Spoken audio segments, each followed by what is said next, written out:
myself again.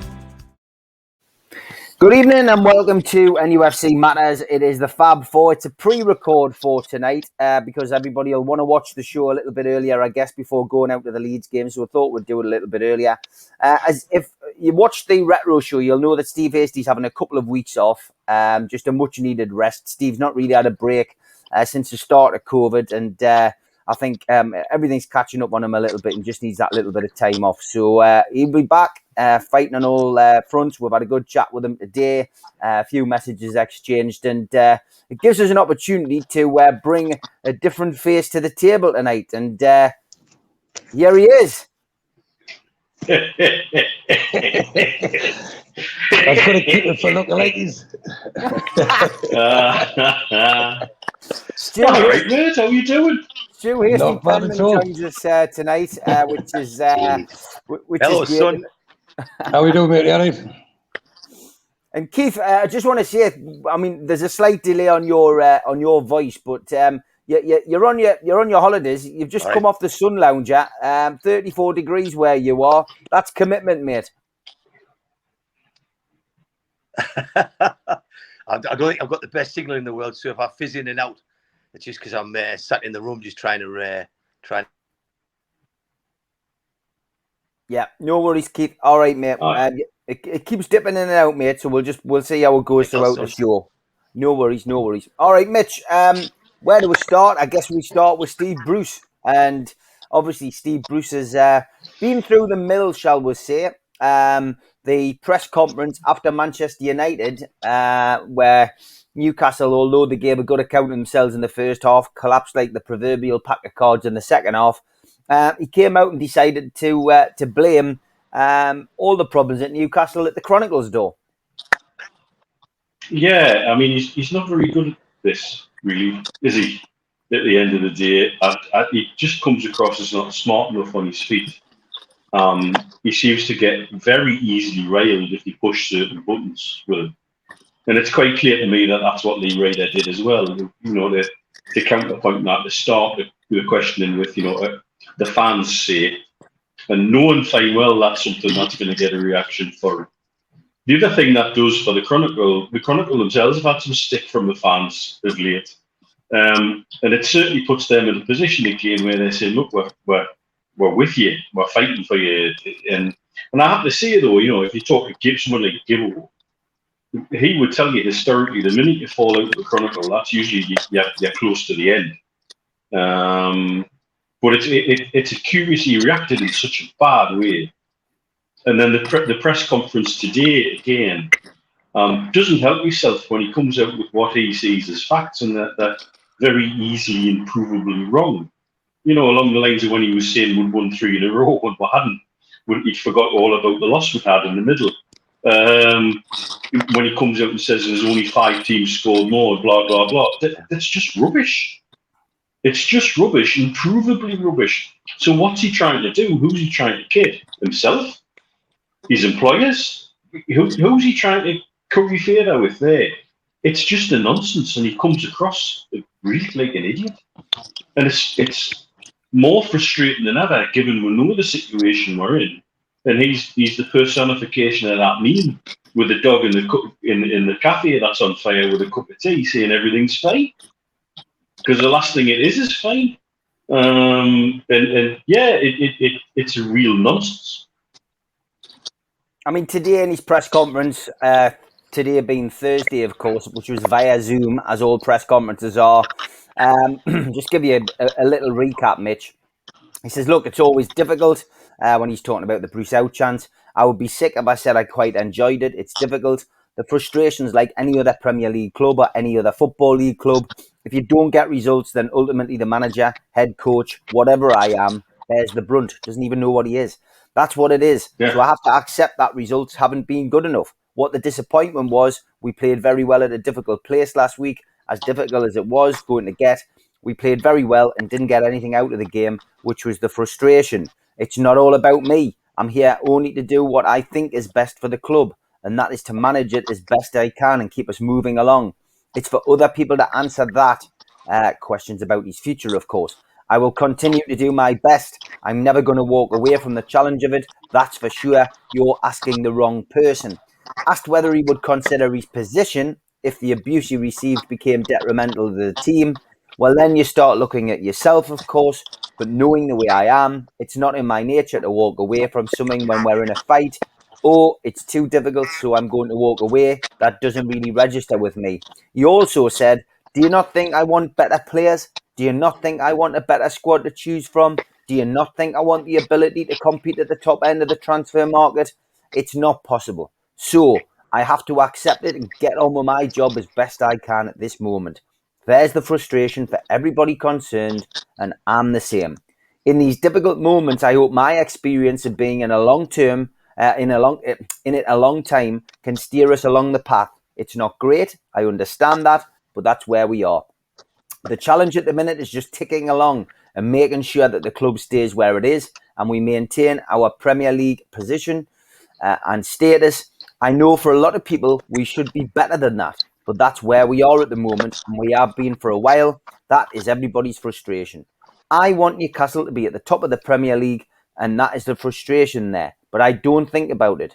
Oh, the noise is too bad. Walk away, Steve. It's not in my nature to walk away from something when we're in a fight. He was also asked about Alan Shearer's comments, of course, who was on Match of the Day last week, who labelled Newcastle hollow an empty club. He just said, look, Alan's entitled to his opinion. That's what he gets paid for, and that's what his job is now. What I will say is there's a lot of people and a nucleus of players who've been here a long time, and the club means something to them. There's a lot of good people who work at the club who've also been here a long time. They want the club to do well, and unfortunately at the moment we are not doing well enough.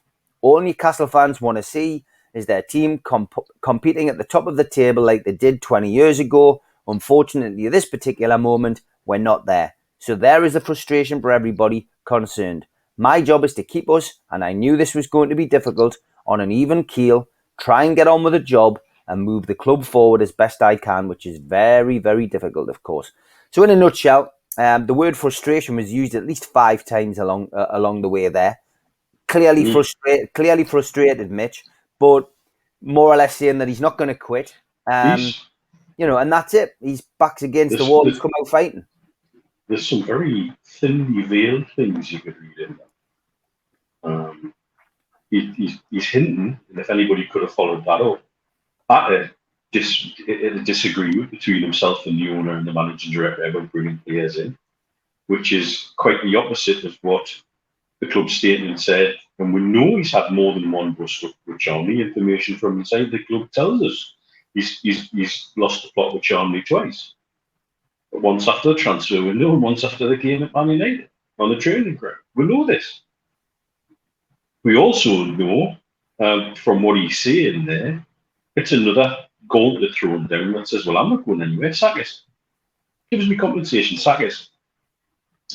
And the most outstanding phrase in there, which was he used it slightly differently twice. Keep the club moving along, keep the club ticking along. That's contrary to making moving the club forward. That says just keep it standing still. But ticking along for what? What's he ticking it along for?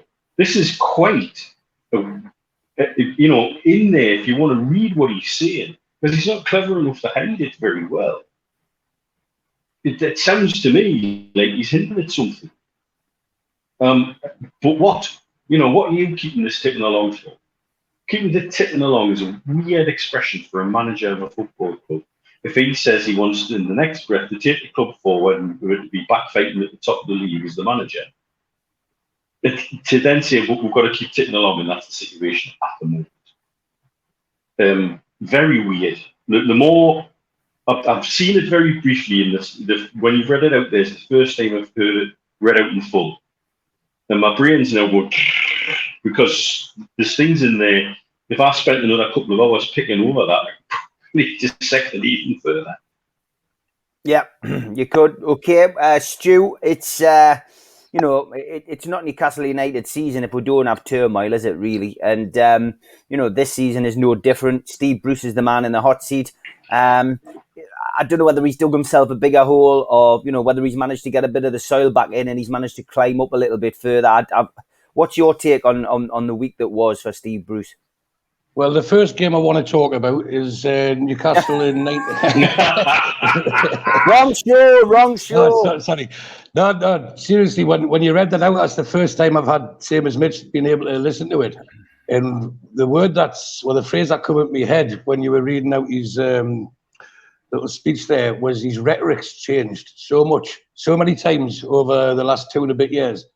You know, when he first got in the club, I sound like him now, you know, he was going to take us forward and the top 10 was realistic. And then when we went on the terrible bad run last year, it was, look, my job's just to keep us up. And we have it on very good faith that he did kick off with Charlie about the transfers, but he knew the score. He was told the score. There was no money. Only money generated would be what he was at his disposal. Hence the way the transfer was staggered. The payments were staggered for Joe Willock. But of course, he's coming out with that statement was more like something that Rafa would said, and he spent 2 years criticising Rafa, you know, for standing up against the club. And as Mitch said, it was like thinly veiled digs, you know, by saying, look, I'm just going to hold it steady.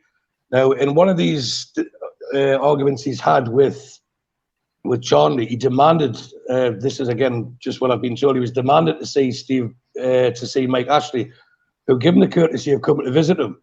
Now, there was 2 stories he's talking about last week about did he have 3 games left, does he not have 3 games left, and then there was a report saying that he was in the job for as long as he wanted it. Now, if you read between the lines, it looks like Ashley's been told, look, I'm selling it. I'm not going to sack you because I'm not paying you off. I've told you there's no money, the cupboard's bare. I'm not putting anything else into this.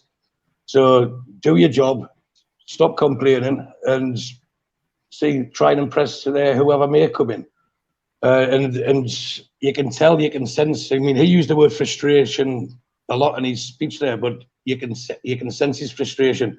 Yeah, if you just had the intelligence to put it across, and he has to be careful so he doesn't like get dismissed for gross misconduct or some stuff like that.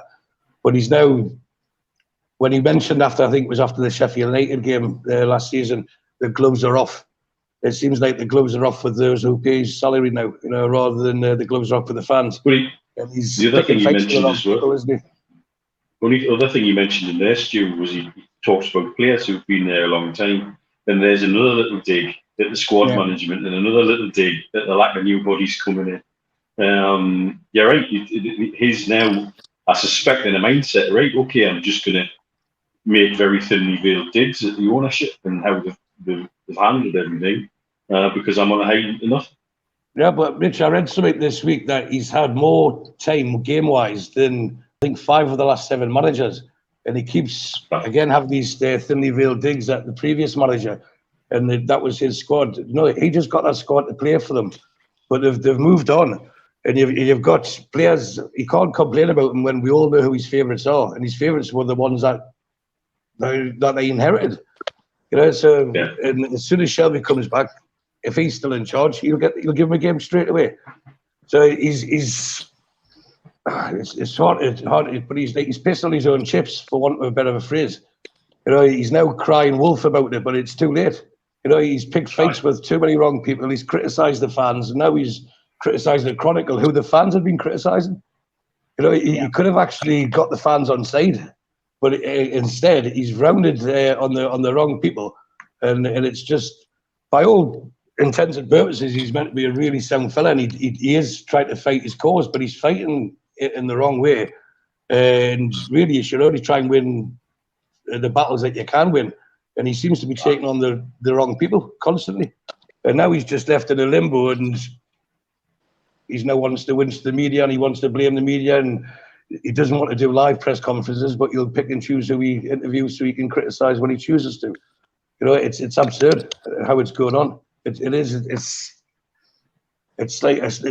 not a comedy. It's like a black comedy show, isn't it? Watching how the club's just not even surviving. It's just sinking slowly, and there's no one even trying to dive in to help it. Yeah, Keith. Obviously, you heard the statement. I would imagine there that I read out. It's quite a lengthy one today. Certainly got his point across. Didn't fall out with any journalists today that I know of. But What's your take on the last 7 days and the couple of press conferences that Steve Bruce has had? My take on it is he's a man who is just keeping stirring the pans. You know, I think he knows more than most of us know. I think he knows that he's keeping it warm until the club's sold. The club, some of the things the club are doing at the minute suggest that they think a sale is near. Being told they're talking to 2 different groups. Don't know who'll get it. But Bruce obviously knows more than most. And he knows that he hasn't got a long-term future. But he's not going to go and bin however many million it is just by bottling it now. He said in that statement that he doesn't usually walk away. But, I mean, if you look at Sheffield United and I think Hull, he walked away from both of them jobs. So it's not really true what he's saying in that statement. But he is adamant that he's not going to be pushed out. And let's suppose he's got £1.5 million or 2 million quid to see this through to sale. He's not going to lose it. And I think what he's doing, he's putting an offer out the club. I think when he went to Portugal first and came back, I think there was a fall down in communications there. But he's putting an offer out the club. He wants rid of his sackers. That's what he's saying. And it's more like a back me or sack me, and they're not going to do either. Yeah. Yeah, but I mean, when you put a back me or sack me thing out, Stu, it's not good if you've got 1 point, you know, in your second bottom of the league. Like that's back me or sack me's like more like a Chris Hughton statement after we beat Sunderland 5-1, where Hughton just said, "Look, back us or sack us," because that was a good time to ask the question, really. Yeah, you've got to be in a position of strength to ask it, but this is not a normal situation, is it? He wants the payoff, but they're not going to give him it. So they try and make his job untenable till he walks, but he hasn't got the pride to do that. But when Hughton did it, he was in a strong position. We just humiliated Sunderland 5-1. So it was probably a good time to do it. And yet that worked against him. Bruce is making this statement. And to be honest, I know when people say when you turn on the Chronicle, it's usually your last step and blah, blah, blah, blah. And there's plenty of people who attack the Chronicle. But in fairness, like attacking any press is a downward move for any manager. You know, when you attack your local newspapers, it's an act of desperation. Up till now, this manager he's put the players out to grass and criticised them. He's criticised the fans and he's criticised the press. So it's like the tools you work with he's criticised, which is the players, the people that pay your wages, the fans, and now it seems a little bit of a what do you want us to say as though he's having a pop at the club as well. The club. I mean, if you read Charlie's statement, it suggests there's other managers around if anything went wrong. But clearly, there's no point in them getting rid of Bruce if this club's going to be sold in a few weeks. But for me, the key statement in that whole press release was keeping it moving along, which you've already picked up on, lads. I mean, keep what moving along? Keep it moving along to a sale, because that's what came out to me. It came out to me that he is stirring pans. You know, he's just. Reboiling the kettle. He's not doing anything untoward that's or anything of substance. And to be honest, if he's still there at Christmas and it's not sold by then, we're knackered, because he'll not manage to get away with what he got with last year. And people said this year, if we don't get another striker in, and if Wilson gets injured, look what's happened. You know what I mean? You couldn't make it up. It's happened like instantly. And you know, who's going to get the goals? You know what I mean? We've got games coming up that we have to win, but I just don't see this lad having anything to offer, not just the fans, but to offer the players in that dressing room. I heard that the players got behind him and think he's had a bit of a raw deal, but I don't know how true that is. I think some of you have said similar. But he looks like a man lost. He looks like a man who's just biding his time to get his payoff. Yeah, lots of rumours and counter rumours flying around, and you mentioned it a couple of times there, Keith. Takeover. As you know, it's something which I've really just put into a box and lock the key and put it away until it happens on this show. But ultimately, there are still rumours, there are still talks, and I had the obligatory calls from people at the airport saying that there was Mike Ashley was flying in and he'd been in not once but twice, and that there was other flights coming into the Newcastle airport which were essentially unknown persons, and that's usually reserved for diplomatic visits such as the Prime Minister, etc. So clearly something going on. across the skies of Newcastle and possibly up at St James's Park. But you mentioned, and you've mentioned it before, potentially 2 buyers. Any more news on that? I mean, your contacts at the club, have you had any encouragement in the sense that there could be a deal close? And I guess as well, what people who watch the show will want to know is, has there been any movement on on PIF side? Is there a restructuring of the deal? A lot of questions, but essentially all about the same subject. All the information I've got points to the same thing, and from good trusted sources. The club telling people close to them that they expect the deal to sell, they expect the deal to go through in the not too distant future. I'm told, and I believe both sources that gave us, that there's 2 different parties in for the club at the moment. I think there's always just been one. There's always been a consortium against themselves, and I've been told that a source that's worked with the club is fronting another bid. Personally, it makes me nervous because I'm just a fan, and all I want is the efforts I've put in and that we've put in to come to fruition. So I want Newcastle to be sold to something that's long term, and something I don't want to see as remortgage. I don't want to see a deal like the Glazers deal, or a deal where people take us to New York Stock Exchange. I don't want that kind of deal for Newcastle. We've waited too long. We've had 2 years of hell. So I want is someone that can come in and buy the club, invest in the infrastructure, the ground and the training ground, and then buy players. And to do that, the kind of bid we need. We've all had our appetites whetted by PIF being involved. And I've heard the same as you 3 have heard, is that that deal has been restructured so that the deal can come again. My fear is it doesn't come as quick as another bid. That's always been my fear. And that if we get another bid, is it enough to sell the club and then let Ashley take an action against the EPL to recover the monies he would have had he took the PIF bid? But I'm still, the club seem confident that the club that will be sold. My fear is who it's sold to. That's my big fear. I've never changed that message. I've reached out to the prospective buyers this week, and the word coming from them is very simple. There's no change from their perspective. All talk of restructuring, I've been led to believe, is pie in the sky, and essentially they are waiting, as we are waiting, for the 29th of September to come, which is the revealing of whether the CAC case can go ahead and whether it'll come before arbitration. So all the signs that I'm getting are essentially that nothing has changed from their perspective.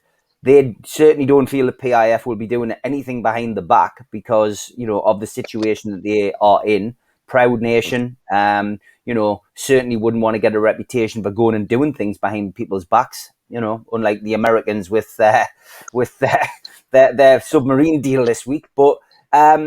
Essentially, it doesn't sound like there's any change. So, what the club are potentially working on, I would imagine, if there is another deal or another bid in the mix, it's something completely new, something completely different. And I guess the rumors, Neil, of the Indian businessman seem to be brewing. There's been footage of him obviously coming into the country, not into Newcastle, of course, into London. Talk of him coming to some kind of security conference. Do you think, from your perspective and from what you're hearing out there, and we'll come to Stu after you, is there any rumors out there about this Indian guy or the American guy who you've mentioned on the show before, of course, the American interest? I'll tell you, I've been, obviously I mentioned last week, in my opinion, any new bid is only going to be backed by one of 4 things: an oligarch, a petrochemical company owned by an oligarch, a nation sovereign fund, or the New York Stock Exchange. They're the only 4 places I'm being told that that kind of finance will come from at the minute. My Football League contact, who I speak about quite often, who's the person I probably should have listened to hardest and most throughout this whole last 2 years, because he's been more spot on than I've ever wanted. At times that I wanted to believe, and he's got a lot of the things so right just through his experience and knowledge. Even he's struggling to find certain pieces of information.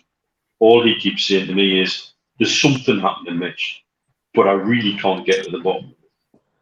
He has suggested that he thinks there's actually been 2 separate new bids on 2 separate funds. And one of them was stateside, and that one now is dead. That they have declared that they, for the time being, will not return to the table. And there is another bid which seems to be tied in with a flurry of activity. But again, getting to the bottom of it, don't know. There's certainly things being going on. There's certainly things going on in Newcastle at the minute. I think you talk about Mike Ashley coming up a couple of times. I think he has, and he may even still be in the region. And as for other activities, the one thing I will say, and conversations I've had with Stu this week, I think Stu would back this up in terms of working out how these things should sometimes work. Doing all the plane spotting is actually sometimes quite futile, because it's quite easy for them to get permission to get transponders turned off. It's quite easy and simple for people to stick a dummy plane in from somewhere when they're that rich, an extra 5k to fly an empty plane in from somewhere with a transponder on, where you're buggering off somewhere else in a similar plane with a transponder turned off.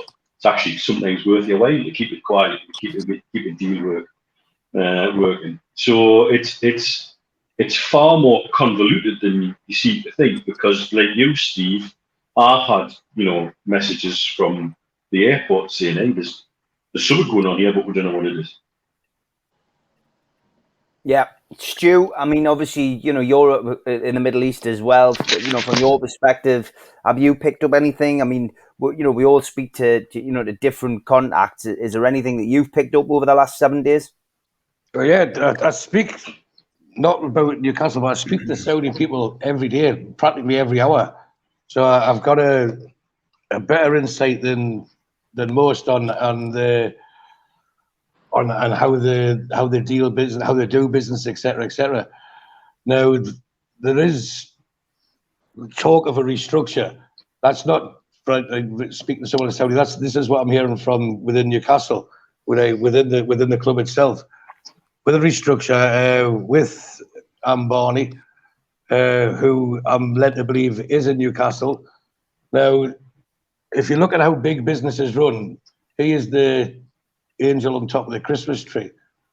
He has people, and when Mitch was talking about 5,000 to send a dummy plane, and the time it took Mitch to say that, he's probably earned 5,000. So it's a pittance, it's a relevance to them. But what is important to them is their privacy, their security, their well-being. And when the main man comes to town, I can only think it's there to finalise or to sign something off.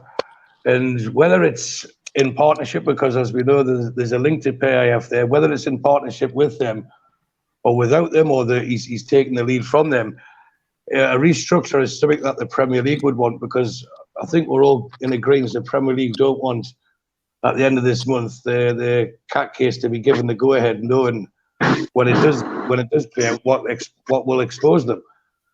So it's something that Mitch has referred to for, ever since you started doing these shows. It's trying to create a win-win situation where there's a deal. Well, it'll be a win-win-win. There's a win for the buyer, a win for the seller, and a win for the Premier League. Now, the seller, as in Mike Ashley, has always wanted a Saudi-led bid or a Saudi-funded bid, because he wants to put his, not just his sports shops, no, he's got Hugo Boss and Fraser and everything else. He wants to be able to do that in the Middle East, and they can open those doors for him. So as long as he keeps saying to them, look, I'm trying to do what you're asking. The American bid, I believe, as Mitch has said, we got told the same thing of different people. So it gives it a bit more substance that the American bid has now walked. And I think it's because Ashley's still all in on wanting money up front, which is not the American way anyway. They want to pay it over a bit. They want to leverage it and get funds in to help pay it off. He wants the full money up front. He can do what he wants when he's there, pick up other retail stores if he wants. retire if he wants, hand it over to his son-in-law if he wants, whatever he wants to do. He just wants that money as quick as possible, but then long term have the benefit of the contacts gained from this. Now, again, it's only hypothetical, and again, it's just my opinion, but I could imagine Mike Ashley still charming the PIF and the Saudis and saying, I want you to, look, I'm trying what I can to help you. So if it doesn't go their way legally, then he's done everything he can to keep them on side, and that will keep the doors open that he's trying to get his foot. He's already got business links in Saudi now, isn't he? Running Sun and Sand Sports big new warehouse in Riyadh. That's just out of the negotiations he's had already with Saudis, and why he flew over here to Dubai to speak to one of the big families here as well, didn't he? Mm-hmm. And that was all about, managing sports shops and sports retail warehouses and things like that. Yeah, because I was speaking to Keith through the week, and I was explaining, like, it's a way of life here, the malls. And I said the same to Steve yesterday, that the malls are a way of life, and your nights out, we could go out, go to a restaurant, go to the bars, whatever. Go the general way of living out here is we'll go to the mall shopping. And there was a bit in I think it was a big business report, newspaper across here, where they're going to spend themselves out of the slump or recession that's been caused by COVID by building more malls, because it gives people happiness, it gives them enjoyment and the freedom that they can go out and spend money. And Ashley's aware of this. As much as we don't like the way he's treating the club, he is an astute businessman to a point. He's just naive when it comes to football, isn't he? And very childish. Or you've called me a name, you've huffed me, so that's it. Toys out the pram, and that's the way Bruce is behaving with them now as well. So I believe if it is now, I don't want to coin any phrases or steal anyone else's phrases, but let's just say the Saudis are involved. Now, I know, again, from dealing with people, they do not like, especially the hierarchy, the wealthier ones, the elites, as you want to call it. They don't like people speaking on their behalf. And that's happened recently, where other members of the consortium did speak on their behalf. And, they've got enough money to say, we'll speak for ourselves. Now, the one positive I want to say is they've already said yes to getting involved with Newcastle United, the PIF. They already said they wanted to do it. Then they didn't say they didn't want to do it. They says they can't be bothered, in effect, to wait as long with the way the procrastination was happening with the Premier League. Now, it's been discussed before if a bid comes, if it gets green lighted, come back to it, there's a clear pathway. Then I can see them saying yes, but maybe and again, this is just my pure personal opinion. I think the geopolitics here, with what PSG have done with Messi and things like that, it's reinvigorated PIF and it's drawn them closer back to thinking, right, we're not going to have Qatar, if we're talking about states, Qatar saying we're the best, we are the top in football. They want to get a slice of the pie, and they won't be doing it to be second best. So if there is a way with Thambani, who's more than financially sound, to get into the club and do a share deal, or then agree to sell later on, who knows? And it could just be like, that's your lesson for speaking on our behalf. But again, looking at the bigger picture, they bought shares of McLaren. Now, Newcastle and the wider region of the Northeast, to me, is ripe for urban regeneration. There's a huge workforce and relatively cheap in compared to other parts of Europe, not just in the UK, and a willing, loyal workforce where you put the money into it. Again, they are cold-hearted businessmen that we're passionate about the club. It's someone, it's part of our life.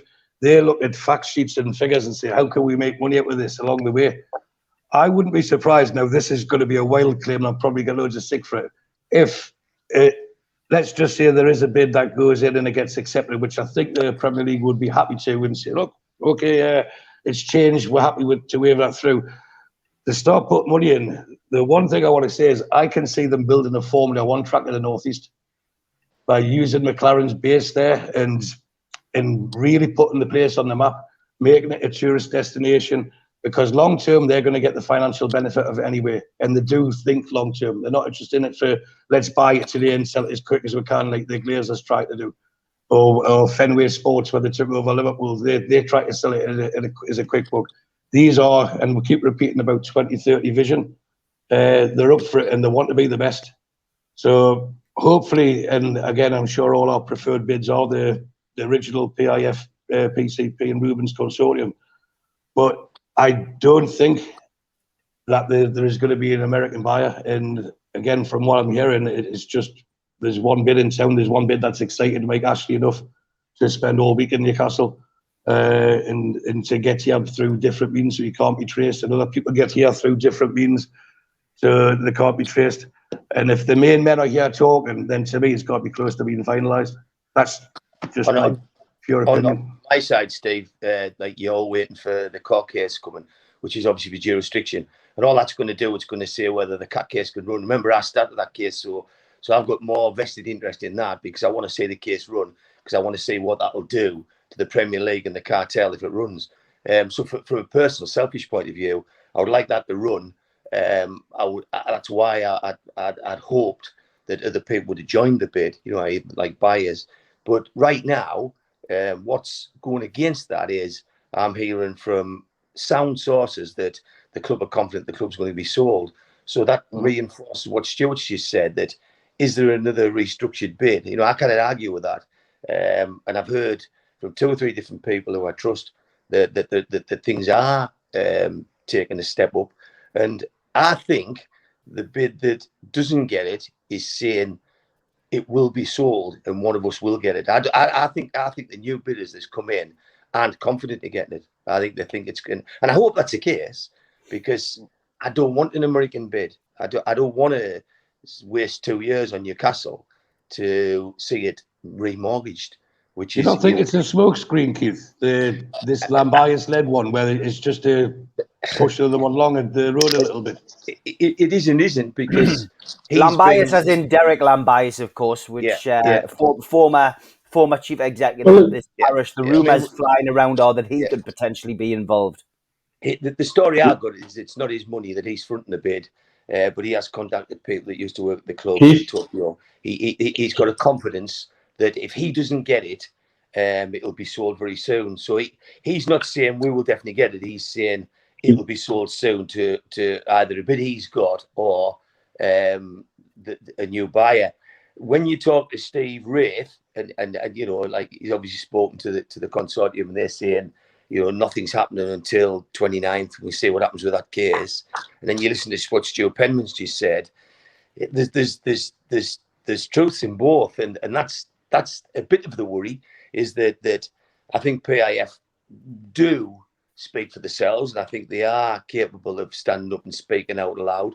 And I do think that what's happened with PSG, Messi, and the whole caboodle, it will wind them up. Why have they, been discriminated against joining in? Why can they not buy a football club where everybody else can? Why can't they do in United Arab Emirates what Abu Dhabi's royal family's done? What's the difference? It was okay for Man City. It's okay for Qatar to do it with PSG. So what Stuart's saying, and Mitch is nodding, I can feel, I can see all that happening.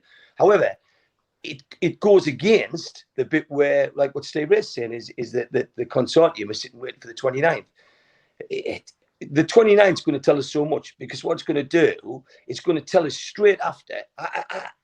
I could be wrong, and when I've spoken to legal people at QC level, they're saying that they don't see the case of the Premier League being strong enough to beat the jurisdiction case for the club. They believe that the club's case is stronger, but the risk is an appeal. And that, if that happened and it followed straight away, that's going to quickly put the cat among the pigeons. And when you think your sources, Steve, when they turn around and say, well, we wait for the 29th, then there's an appeal coming, which could take 12 months, you just think, that's dead and buried. But then Stu comes back with the source, and I've heard the same stories from several people and presences of people being up here, is there's a hell of a lot of coincidence, and then people are well capable of buying themselves, and you just want to believe that PIF won't walk away, that they will have the appetites whetted and they won't be beaten by Qatar on this. My fear, and it's all I've ever put on Twitter, is that I just don't want it mortgaging. I don't want to wait 2 years to get the club to go with an underfunded buyer. And I told you I talked to a great bloke, John Texter, but he was said to be worth a quarter of what Mike Ashley's worth. Mike Ashley's been out and told us that he doesn't have enough money to compete. You call him what you want. We can't take it with the fact he has admitted that, and it's looking more and more real that 3 billion doesn't compete at the highest level. Doesn't put you anywhere near Aston Villa's, Everton's, any of them clubs are way better funded than that. So if Ashley's saying, look, at 3 billion doesn't do it, we need somebody bigger than that if we're going to wait this long. And having waited 2 years, I'd rather wait another 6 months. But what I'm hearing from the club, and they talk to people saying, we won't have time to do X, Y, and Z. The club will be sold before then. And these are people I trust, I wholeheartedly trust. People that's well known and that's involved, and they're saying that they think that the club will be sold. The fear, Steve, what you're saying is, like after all the work that's been done, you want it to be with the PCP consortium and with the Rubens. And like Stu says, how do you know that it won't come back a different way? I don't know. What I do know is the club are out the church telling people that they think the club's going to be sold shortly. Yeah, it's interesting times, and as always, we will try to keep you as up to date as we can. I just add something there? Sorry, Steve. It's just, again, there is another option that no one's considered, and it could be there's been many mistakes made in this whole drawn-out process, where now discretion is key with the buyers, and from the original bid, and maybe they've just said, right, we're not saying anything to anyone. But it does appear with what's going on that there is an end game very, very soon. And that could tie in with the rumour about Bruce being told he had 3 games, which takes it until the I agree 100% with that. And there is no doubt about it that potentially there could be something going on and everyone's just decided to keep their mouth shut. Hey, we'll all be over the moon, as I've said before. Yeah, I've been on the show over the last couple of weeks and said exactly the same. I'll take being wrong about this if it means getting the deal over the line. All I can do is report back and give people an honest opinion what I think, but also if I do speak to people what I've heard, and that's exactly the same for Keith, exactly the same for the rest of the lads on the show. We've never misled anybody. Right. We've always tried to give people an honest opinion on the takeover, and let's just hope it comes off, because at the moment things are going from bad to worse on the pitch, and we'll talk about that a little later. As always, with it being a pre-record, and we're only doing an hour and a half because obviously people are going to be watching Match Day live on Friday night as well. We always have our regular segments to get through, and although Steve Hasty isn't here, I'll go and get him. I'll go and get him for you. There are a few of these.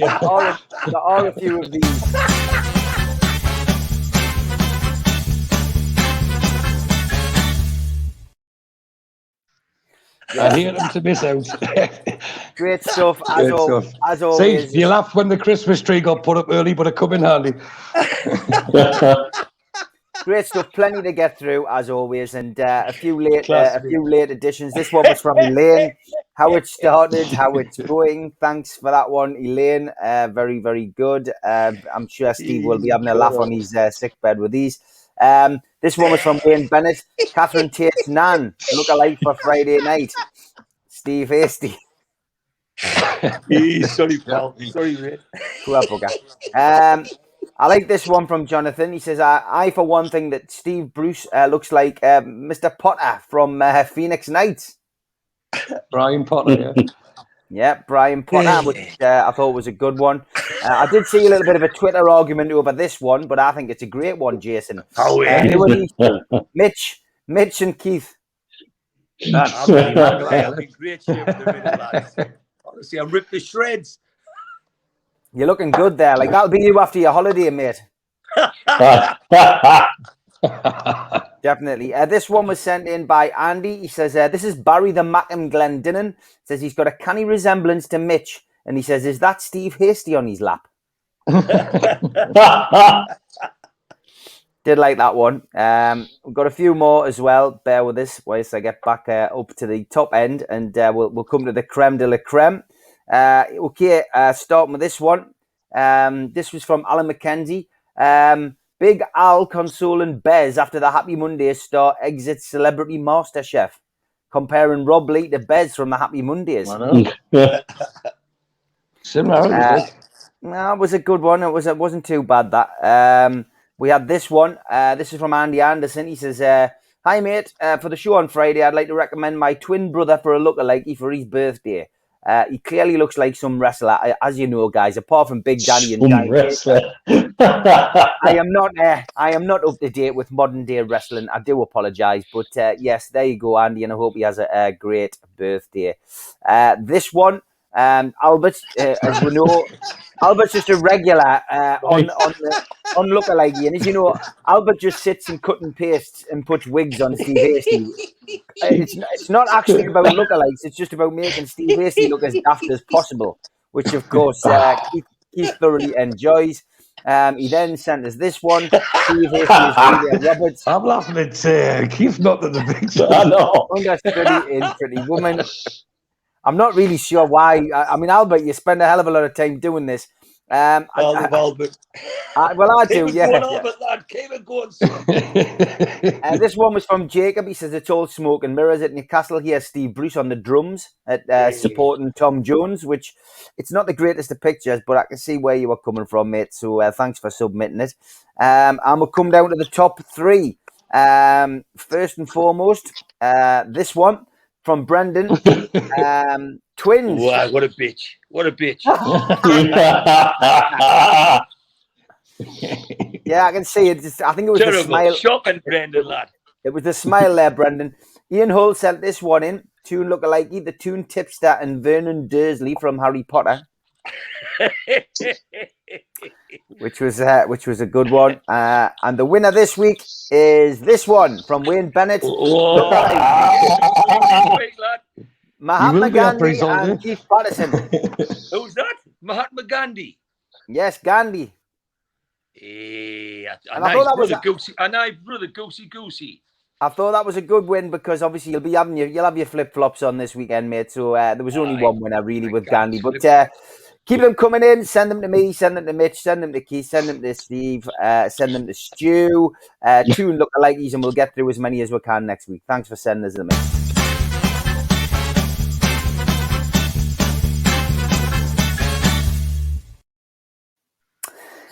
Just want to talk a little bit about the Leeds United game coming up, and I did have a bit of good news because we've been talking about football on the pitch, but off the pitch, our concerns, we were raising them last week, Mitch, about the potential of trouble within the ground because of essentially the tickets going on general sale.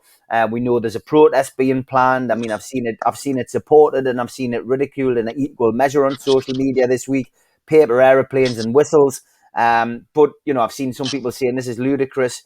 I've seen some people saying it's a great idea. What are you doing? I did have a message from Sean McGregor on Instagram, and he just said, after watching yours and Liam Kennedy's show this week, and you mentioning that Leeds United fans could potentially be in our end for the game, raised some concerns. I can confirm I just got off the phone to the box office, and they are well aware of the situation, and have had several calls regarding the concerns raised. I was reassured by a lady called Jane in the box office that several hundred tickets have been cancelled and the club is doing its best to eliminate any risk by checking addresses and the accounts that have ordered these tickets. She said, while it would be very difficult to completely rule out the possibility, sizable steps have been made. Please feel free to use this information at your leisure. Thanks to Sean McGregor for that. And that's good news, Mitch, because the last thing we want, especially with the football being crap, the manager being, ridiculed from the fan base, is trouble in the terraces, if you like. Yeah, we've got the real potential for Friday to be quite toxic, on a number of levels and in a number of ways. If the performance doesn't start well, if we concede early or something like that, I think we're going to see the fans turn on the manager. If we've got this situation where there is a protest, but it's not wholly supported by everybody, you're going to get little pockets of infighting between our own fans. And if it's toxic enough, that would be bad enough. if we've got a situation where the tickets went on general sale and lots of Leeds fans were buying tickets there, fair play to the club for doing what a lot of other clubs do. They check postcodes, they check addresses, they check everything they can to make sure that that doesn't happen. There will inevitably be some Leeds fans in the home end on a general sale match. It always happens with Liverpool, and there's no reason to suspect why it couldn't happen with Leeds. You hope it doesn't. We've been doing our own form of sorting out issues in Goodfellas here in Dubai, because that's Leeds pub. So the little pocket of Geordies that watch here in Ticom, we're getting ourselves up the Motor City to John Guard's place just to make it easy. If we didn't want any bloody hassle. Nah. Well, can't be arsed with that one. 30 years ago,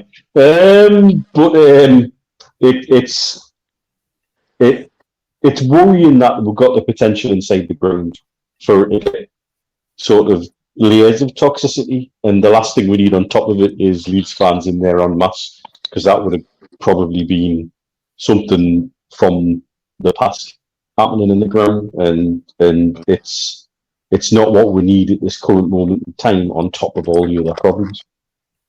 No, definitely not, Keith. It's it's good to hear that the box office have taken some action on this, because it was something that fans flagged up on this show, but obviously, we've talked about it constantly over the last week, and it's just rather it's rather disconcerting to think that there could be trouble.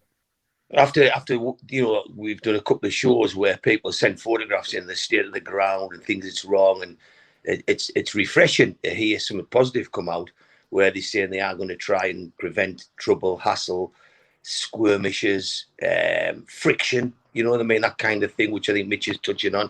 And you're right, what we want is, we want three things on Friday. We want a good performance, we want 3 points, and we want a protest that's successful, you know what I mean? And if them three things can happen, if the protest isn't successful, but at least the lads who want to protest get the chance to do it without getting any crap off anybody else, then fair play to it. But you've brought up a good point, Steve, where you said you've seen things supported in equal measure on Twitter.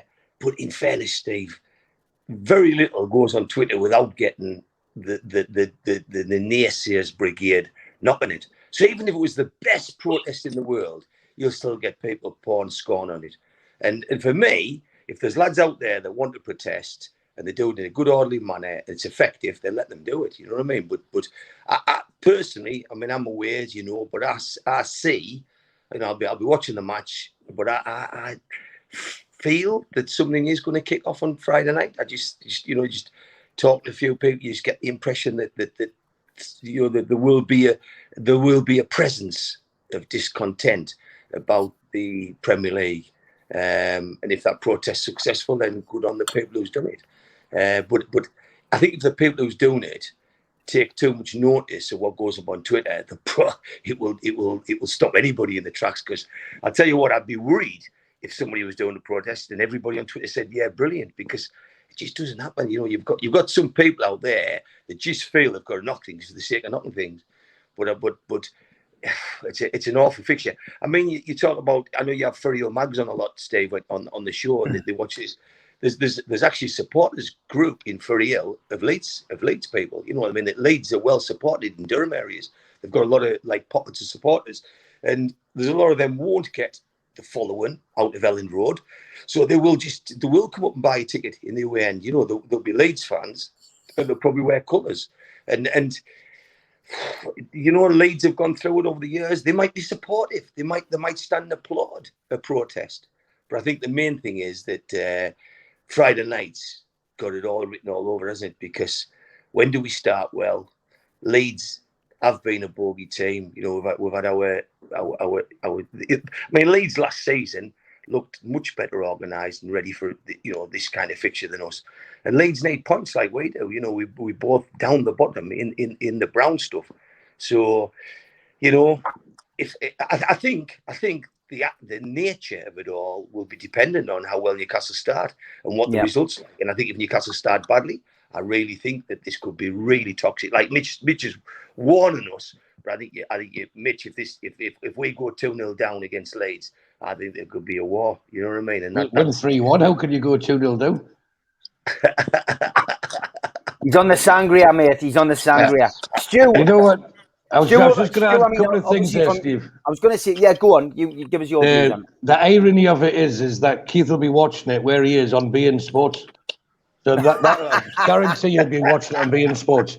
But just to back what Keith said up there, you know, about people want to knock people to protest, not the protest. I mean, I had a laugh when there was a video put on about how to make a paper airplane. I mean, that's a bit insulting, but Mike Ashley could turn around and give every fan £5,000 that's in that ground, and he'd still get abuse for why didn't you do it earlier? Why haven't you done this? Why haven't you done that? You know, so sometimes you can't win. But I think with this ticket situation with Leeds, on a serious note, it could be a case, and I want to be wrong here, it could be like you're shutting the door after the horse has already bolted. You know, it's been brought to their attention, but they could have realised this bit themselves. But again, they get instructions from the top. But there's a very good case to make Jane from the ticket office the new managing director, because she's actually spoke to fans, which is more than what Mr. Charnley's done. Now, if you remember when Steve Bruce first took over, Charnley come out and made a statement. Look, we know we haven't communicated it, and we'll rectify that. And it was purely just to back Steve Bruce, and that was the last time he's actually physically communicated with the fans in 2 years. Yet Jim, the ticket office, can tell us that the club's trying to do something about it. Yeah, it's not difficult to get an easy win. You know, it's not difficult. It's like to show that even if you don't really mean it, just show that you're making an effort. And you will appease people. So it backs up what Steve Hasty and I have been banging on about for a long time. There's still some damn good people inside the club trying their very best for the fans. And when you tarnish everybody with the same brush in there, it's very unfair. There's a lot of people in there who are totally hamstrung by decision. If you knew someone at the club, you were dead chuffed, weren't you? You know that someone worked there. Now people are embarrassed to say they work there. They don't want to say it. When it was a real status symbol to say that you worked, whether it be the ticket office or whether it was even in the catering or whatever. I work at Newcastle United. You were a steward. You were proud to be a steward. Now people, you know, they'd rather say they're like, I better not say what I was going to say, but they'd rather say they were doing like something embarrassing than say they work at Newcastle. And that's how far we've fallen. But it won't take long to get it back to what it can be and what we've known it can be. You would hope, Stuart, that they have a part of the ground set aside. And I'm thinking back to the days when we played Sunderland away, and they went to there was a clock stand or whatever, and then brought all the fans out on the pitch. Remember, and they got all the Newcastle fans out in that middle paddock, and they walked them all. So if they had an area where any Leeds fans have got it, and the place led them to it, because if they leave away fans in, and it turns badly, you know, Leeds start winning, and Newcastle's in the middle of a protest, then it could get messy. So what they tend to do is keep an area free and say, right, if any Leeds fans are in there, they've got to have a plan B. We've sold tickets, probably the wrong people. Let's move them to that section, you know, and then place that section. And that should be enough for Newcastle fans to ignore them and get on with what they're doing. But it was something that Steve said the other night with Liam. It's a tinderbox waiting to happen, isn't it? A Friday night in the town, and everyone's fueled up. Yeah, and then afterwards, you know, at the bars, it is got recipe disaster. Yeah, it has. Okay, on to one of our next segments, which is Tweet of the Week.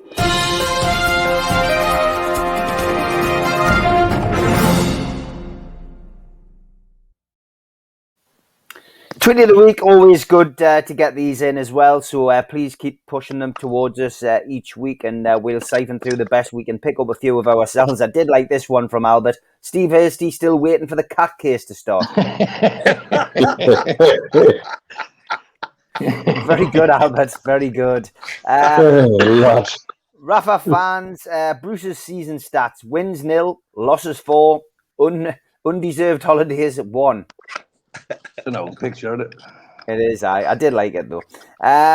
this one as well from 100% Mags. Well, now, really, Liverpool have become very lazy thinking of designs for Liverpool's new away kit this season and have finally decided on yellow and red dusters. It was like a flashback to the old Crown Paints one, but I did like that. Michael, Newcastle United, 80 games before Bruce, conceded 98. Newcastle United, 80 games since Bruce's arrival, 132 conceded. Just goes to what we were saying a little bit earlier about Bruce's managerial nous. This one from Doug at the corner.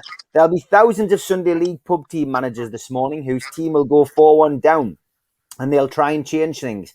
Have a reshuffle. Take a gamble, maybe. Have a plan B, a plan C even. Just give it a go. Unfortunately, the manager of Newcastle United is not able to do that. And that's pretty true, Doug. I've got to be honest, and a bit depressing when you start putting stats like that up. Golazzo, petition Hall and Oates out of touch to be played when Bruce nets walked out at St James's Park. Get the chant going. Bruce out of touch, Bruce out of time. Better leave. The kebab, he shuts at half time. Bruce out of touch, Bruce out of time. 5 at the back again. Man, you're out of your mind. I'm not sure it'll catch on, but it was a good tweet to see this week. This one, again, just people pointing towards the Steve Bruce press conferences. Basically comparing to Leslie Nielsen, saying it's a bit like watching Naked Gun, comedy gold, watching Steve Bruce's press conferences. This one from Frank Chipperfield to Alex Bruce, son of Steve. Just wanted to say, all real Newcastle fans like myself are 100% behind Steve. Please ask him not to quit. We can see the team improving each week despite the unlucky results so far.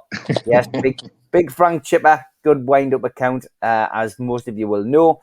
Dan says, why are a lot of NUFC fans worrying about Wilson missing a month? Do you guys not remember we don't need cover for him because we have 6 forwards already to step in? It's the best pool of attackers the club's probably had. Silly billies. It's all under control, man. And last couple coming in now, we've got this one. Love this. Andre and the lads in Bulgaria. Toon Statu, of course, out for the match last weekend. Great picture. Always good to see our brother from Bulgaria out with the lads over there.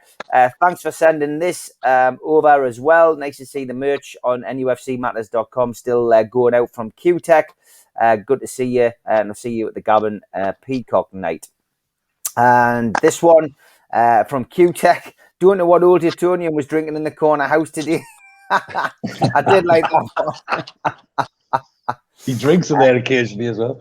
He does, I just and I got this one from Washy Mag, who, to be fair, has been on Troll of the Week, but he says, Christ, I can't fucking stand you that much. I'm starting to like you just to save me mental health. Thanks, Washy Mag. I took that as a compliment, not as a trolling tweet this week, to be perfectly honest. So thanks for sending that one in. And we have been inundated with pictures, but this is the one that I was talking about last week, which of course was the 9 bar. That is inside 9 bar. That is the roof. So people saying, what were you talking about the roof being destroyed or, being wet or whatever. That's exactly what I was talking about. So thanks for sending that in. I'm sure we'll get a few more in. But as always, that is tweet of the week. Thanks for sending them in, and we'll have more of them next week.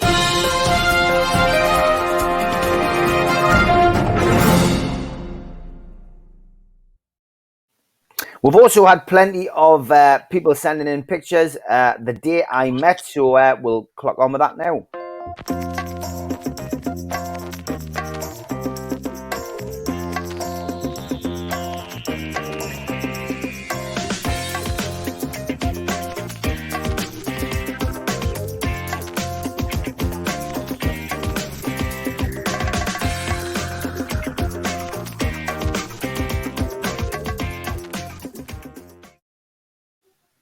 Great stuff. Always good to see your photographs of you meeting former Newcastle players or managers. And we've got 3 from Michael. Here's one with Mickey Quinn. I'm sure that's a goalkeeper's top he's got on that kid. But fantastic, Michael. Thanks for sharing these. Really good photos. One with Mickey Quinn. One with Lee Clark. Rather young-looking Clarky there. And his other one was with Ozzy Ardiles. So 3 good photos there from back in the 90s. Great stuff. Ifty, quite a character on Twitter, has to be said. He did inbox us to ask if I was only taking Newcastle players. So I said, no, but, send whatever you want in. So for whatever reason, just a few months after City won their first title after beating QPR, sorry, Nick DeMarco, poor guy couldn't do his shopping without people chasing him about. And that's him and Jacko out in the street. So thanks for sending that. Ifty, just shows you we are open to any celebrities that you want to send in. This one is... Hi, Steve. I was out shopping in Northumberland Street and I saw the late, great Czech Tiote. I had a photo taken with him and his friend took our photo. So thank you for that. I believe that's Dodo Bird who sent that one in, friend of the show. And this one from Steve Brown. The day he met Alan Shearer in Harry's Bar in the town. That is great. My particular favourite this week was this one. And he sent us this. He says, my mate Andy Allen, who is Joe Allen's cousin, is in the Czech Ralph Lauren jacket. So there he is, in his Czech Ralph Lauren jacket with Les Ferdinand, Tino Asprilla and Alan Shearer. I think that trumps them all this week. Not quite a hand round him and meeting him in the local pub, but all the same, it still counts towards the total this week. So thanks very much for sending them in. If you've met any players, get them over to me. And I'll get you on the show.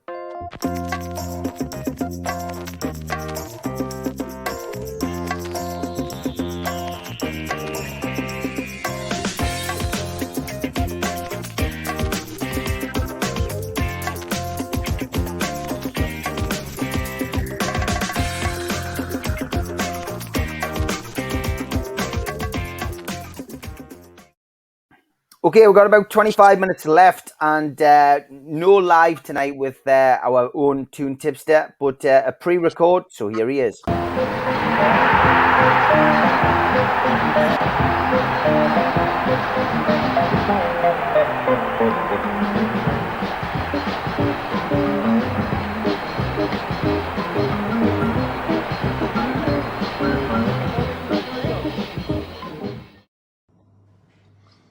Evening all.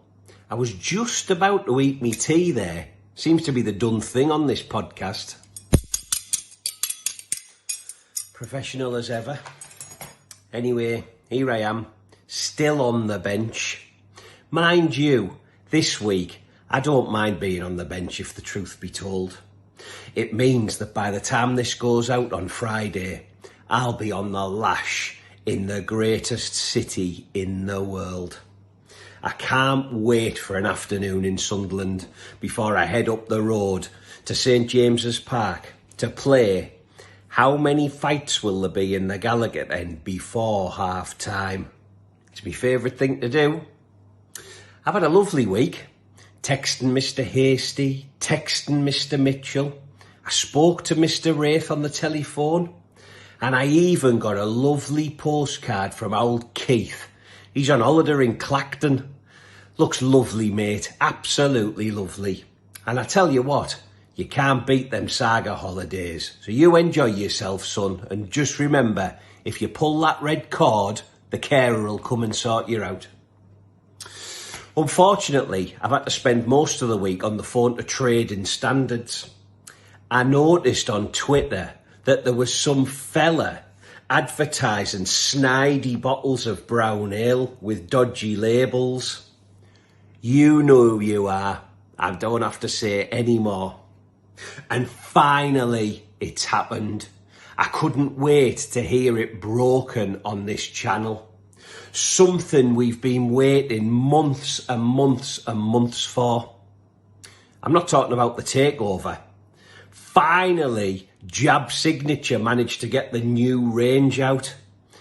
I'll miss Steve Wraith every week after week after week saying it's coming soon. Mind you, it's definitely worth the wait and it is quality stuff. I wouldn't mind a freebie actually to wear on here for a bit of advertising. Anyway, I might wait for another new range to come out in 2042. Anyway, back to the football. On to our derby for the season, unless we're lucky enough to draw Gateshead in the FA Cup. Leeds United at home. I did say at the start of this season that they would suffer the dreaded second season syndrome. And judging by the early form and luck that they're in, I might not be wrong. Mind you, they haven't played Newcastle yet. True to form, the Mags are second favourites in the game again at 2-1. The draw comes in at 5-2 and Leeds are 5-4. So there are positive odds all round this week and there is money to be made if you can guess the right result. The draw's coming in at 13-2. No, it's not. I'm reading last week's script. Just chop that bit out, Steve. Thanks, mate. Based on the fact that Leeds have got no available defence at all, and we simply haven't got one, over 2.5 goals is 4-6, and under is 6-5. Both teams to score is 8-15, and it's 11-8 if you think there'll be a clean sheet for one of the teams. Patrick Bamford's favourite to score any time at 6-5, followed by Dwight Gale at 2-1. Big Joe is 12-5, and Miggy is 3-1. If you're someone who puts money on a result, you've got 1-0 Newcastle at 14-1, 2-0 Newcastle 18-1, and 2-1 is 11-1. If you fancy a stalemate, you can get 14-1. Ones each is 13-2. Twos each is 12-1. And if you fancy Leeds to turn us over 2-0, you can get 14-1 for that. In terms of the food bank, we won't be talking about Callum Wilson for about 3 months now. So it's gone over to ASM, who, to be fair, looks like our only hope in getting a goal at the moment. He's 11-4, so fingers crossed on that one. And in terms of the Toon Tickle, I'm going for a northeast extravaganza.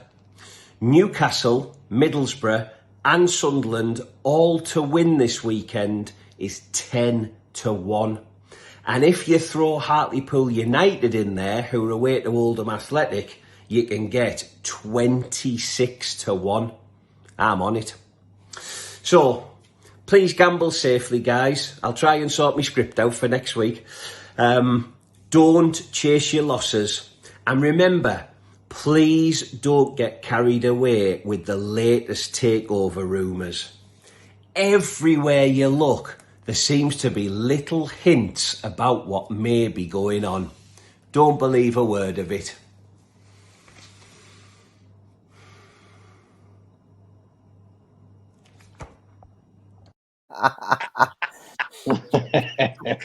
Pulled himself back round. He was full of apologies for mucking up his script, but well done. Always good to have him on, and great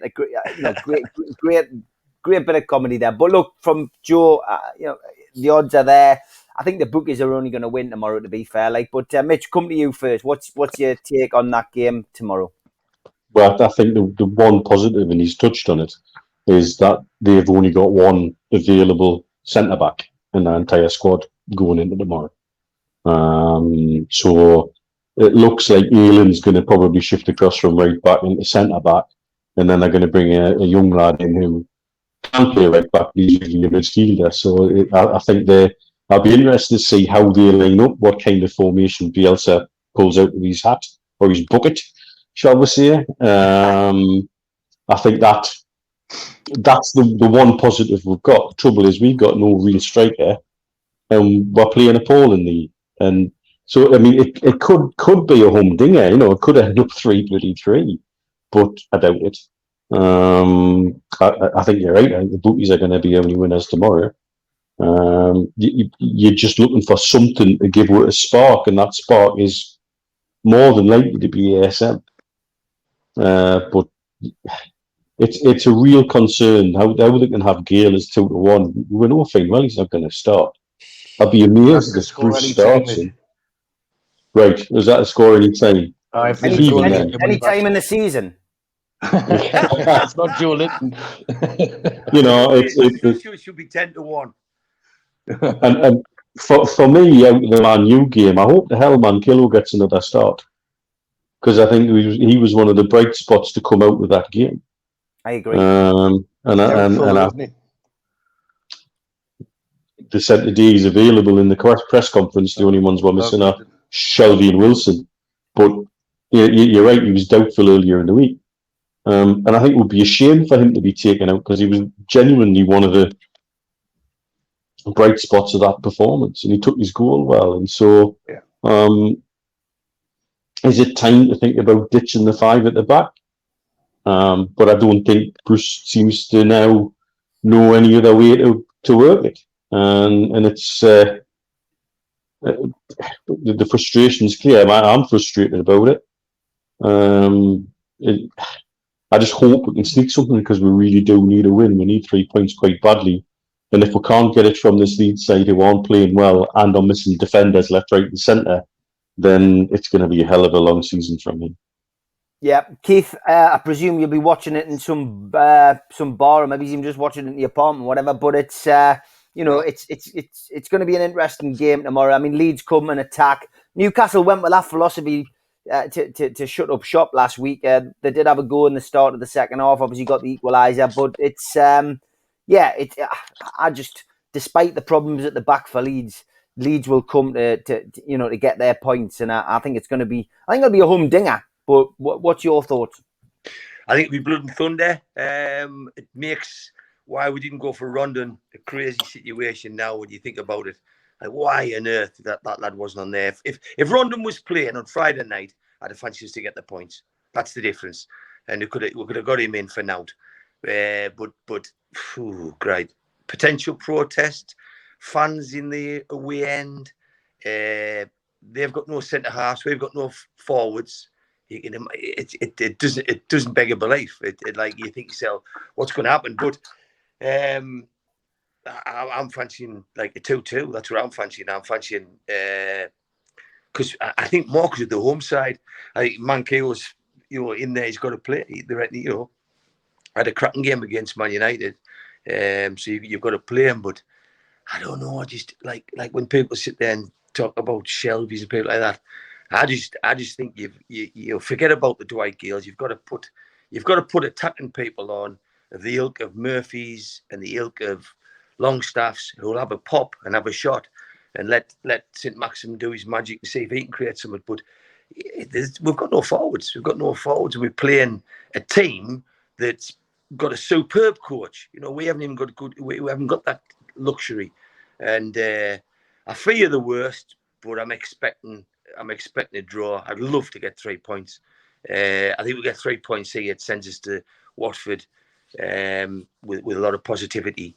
And like Mitch says, this could be a long season. And I'm hopeful that the sale will lift things up. But it's just, I don't know. It's just, it just seems like going back into last season.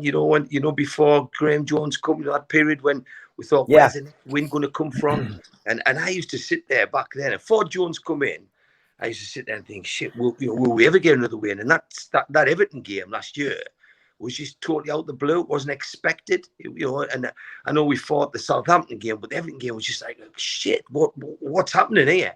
Well, it feels like that already after a handful of games. It just feels as though we in the brown stuff already. And with a manager attacking people, like in Stuart Pennham's words, let's hope that there's a takeover round the corner so we can just get some normality in our club. But Friday night, Leeds at home, I think it'll be blood and thunder on the pitch, off the pitch. I think it's got nightmare written all over it. What's a big mark will be like on a Friday night after this. Oh yeah, people have took half days and everything. It is going to be mental tomorrow. You just got to accept it. Just got to hope that you're not in the wrong place at the wrong time on games like this. Stu, what's your take? Keith thinks there's going to be a few goals. What do you think? Well, normally I like to think goals, but to me it depends on which Newcastle turn up. Is it the poor one that's flatter to deceive occasionally, or is it the very poor one? No, that's only two teams we've got at the minute. So if it's the one that's as poor and flatters to deceive, you've all commented that there's going to be lots of goals and we've got no forwards, they've got no defence. Does that not point to the opposite. You know what I mean? We've got no one to attack their non-existent defence. You know, it could actually be a boring 0-0. And I'm just hoping that the game is allowed to continue, you know, and it's not abandoned or we get any adverse publicity because of potentially, you know, there is a lot of concern there. Yes, I always say 3-1, but I actually do believe Newcastle can win this. Leeds aren't doing any better than us. And if Newcastle go for it and actually have a bit of belief and a bit of conviction to the play, there's no reason why they can't take it to these. You can sit back and admire Leeds, they'll pass you silly and they'll end up scoring against you, you know. But if we go for it, I can see us winning and I can see them not scoring. So I'm going to predict 2-0 to Newcastle.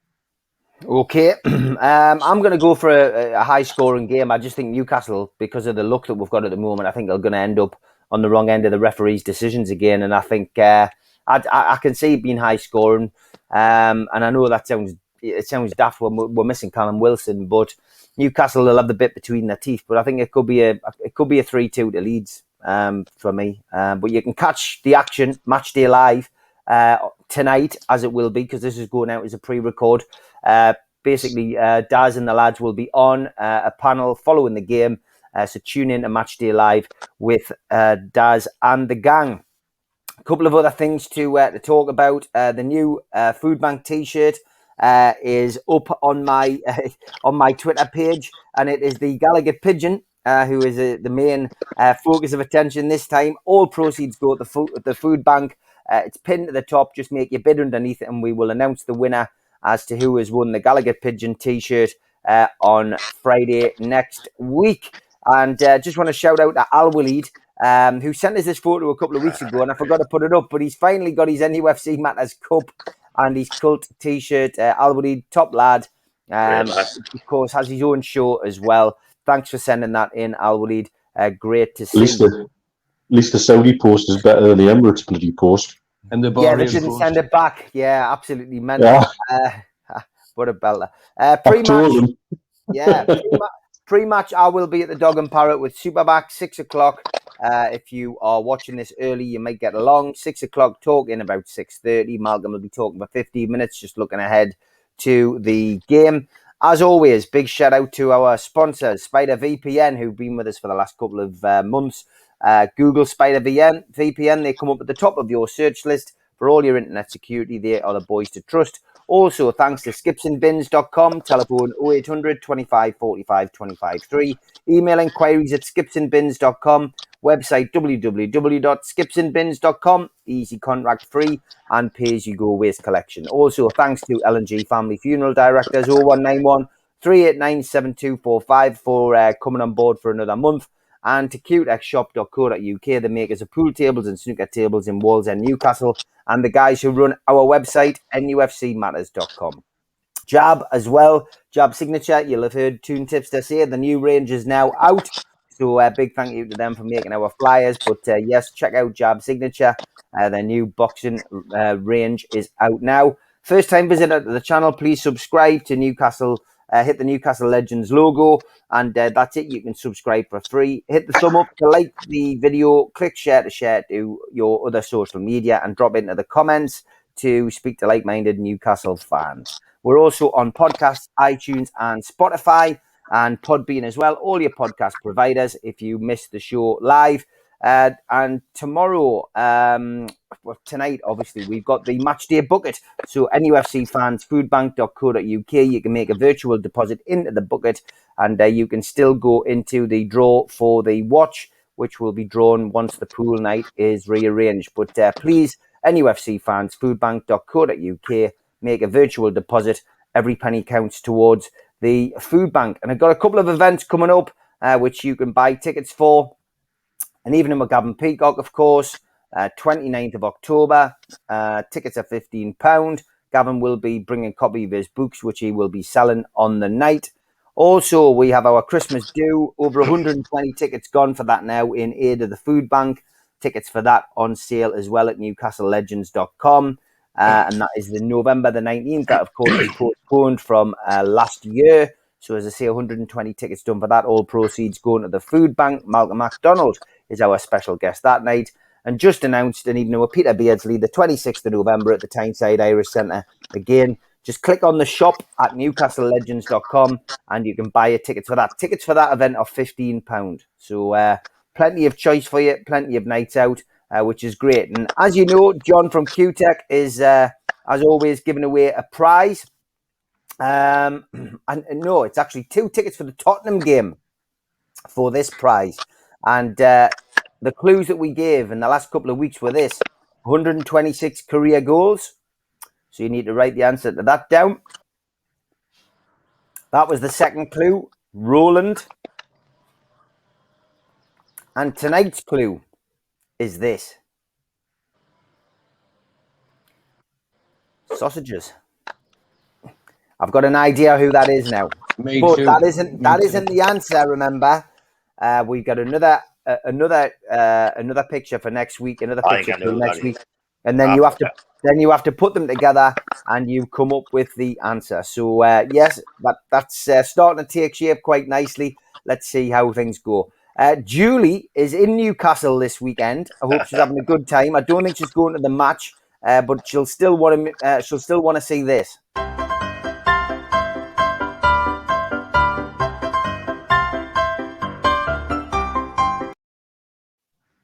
Yep, Troll of the Week, and this one was quite a funny one. I did find it amusing. From Just Dave, he says, put Lee Ryder and Steve Wraith in charge of the team. They both have a lot to say on all things NUFC, and I'm sure they'd both fail miserably. Thanks, Dave. I think I would probably give it a better go than Steve Bruce. I've got to be perfectly honest. I'm confident in my own ability. But he is Troll of the Week.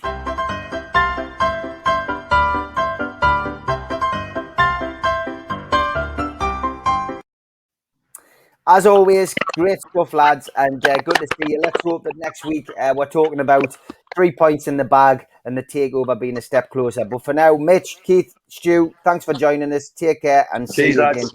See you later. Good luck for tonight. Take care. Bye.